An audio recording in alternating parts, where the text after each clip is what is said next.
All right, video one, the basics. So the first thing you want to do every time you pick it up is tune your guitar. And there is a proper way to tune your guitar. What you want to do is when you find your note, you want to come up into it, okay? So that's my low E. Let's say it's a little sharp. I'm just going to drop down.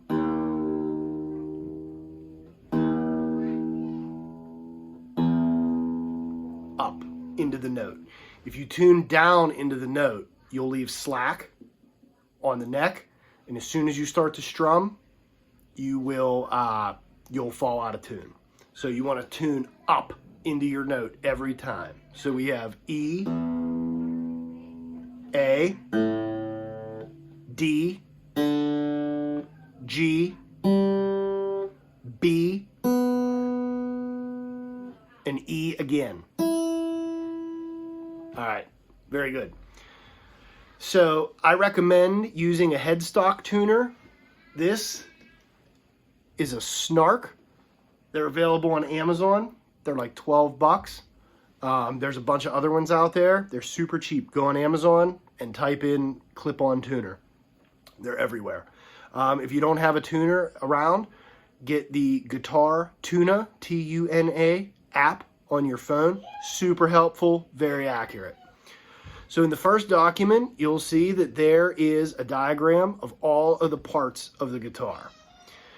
You don't really have to get crazy learning all of this, but it is helpful because if you go out online and watch other videos, people will talk about different parts and you want to understand basically what they're talking about.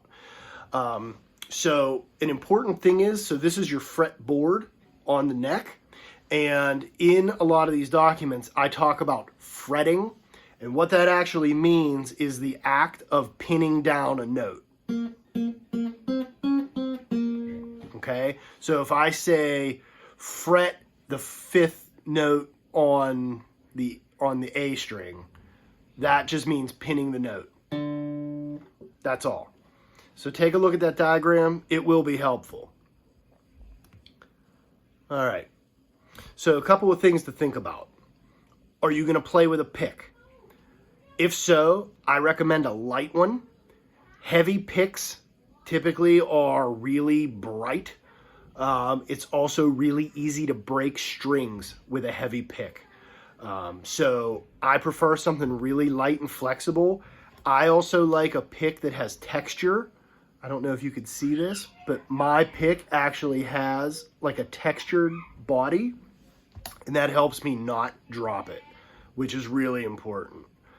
Let's see, what else? I think it's always best to practice with an acoustic guitar. Electric guitars let you get away with things. It's harder to play an acoustic, which will make it easier to adjust to an electric at some point down the road.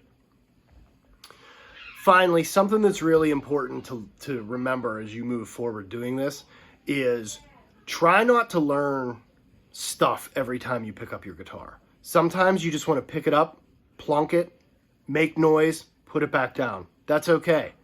Don't look at this like it's geometry class and you have homework, that you have something to conquer, okay? Every time you pick up the guitar, you're accomplishing something, and that is the most important thing to learn.